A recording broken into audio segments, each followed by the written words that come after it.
الحمدللہ والصلاۃ والسلام علی رسول اللہ۔ کیا اذان کے لیے لاؤڈ سپیکروں کا استعمال بدعت ہے؟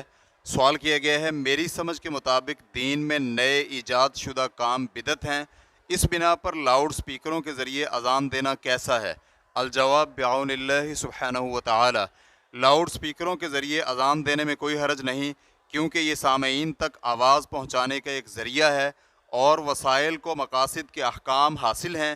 چنانچہ مؤذن کا اذان میں آواز بلند کرنا اور لوگوں تک پہنچانا مقصود و مطلوب امر ہے، اور اس کے لیے جو وسیلہ ہوگا وہ بھی مطلوب ہوگا۔ جس طرح دور حاضر کے طاقتور اسلحے کا استعمال اور اس کی دیکھ بھال اس فرمان باری تعالیٰ میں شامل ہوتی ہے، وَأَعِدُّوا لَهُم مَّا اسْتَطَعْتُم مِّن قُوَّةٍ، اور تم ان کے لیے اپنی استطاعت کے مطابق قوت تیار کرو۔ سورۃ الانفال آیت نمبر 60۔ اور تباہ کن اسلحہ سے بچاؤ اور قلعہ بندی اس فرمان باری تعالیٰ میں داخل ہے۔ وَخُذُوا حِذْرَكُمْ، اور اپنا بچاؤ کر کے رکھو۔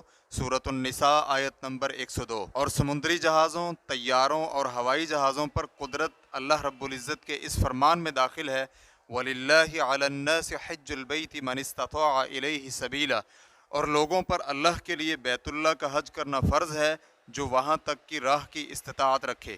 سورہ آل عمران آیت نمبر 97۔ یہ سب اور اس کے علاوہ ہر قسم کے وسائل قوت جہاد کے حصول کے اوامر میں داخل ہے، اور اسی طرح کلام نافع اور مقالات دور دور علاقوں اور جگہوں میں ٹیلی گرام اور ٹیلی فون کے ذریعے پہنچانا بھی اللہ رب العزت اور اس کے رسول کے اس حکم میں داخل ہے کہ مخلوق کو حق کی تبلیغ کی جائے، کیونکہ مختلف قسم کے وسائل استعمال کر کے حق اور کلام نافع مخلوق تک پہنچانا اللہ کی نعمتوں سے ہے، اور نئی نئی ایجادات میں ترقی کرنا تاکہ دینی اور دنیاوی مصلحت کا حصول ہو سکے، یہ بھی جہاد فی سبیل اللہ میں داخل ہے۔ شیخ سعدی رحمہ اللہ کے خطبہ سے اقتباس ختم ہوا۔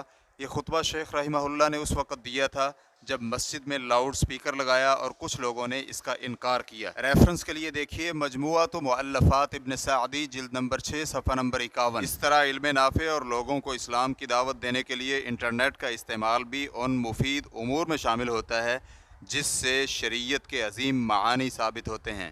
فتوی الشیخ محمد صالح المنجد، واللہ تعالی اعلم۔ اسلام کیو اے ریکارڈنگز، مؤسسۃ الشیخ محمد صالح المنجد، المملکۃ العربیۃ السعودیہ، فتویٰ نمبر 23443۔ والسلام علیکم ورحمۃ اللہ وبرکاتہ۔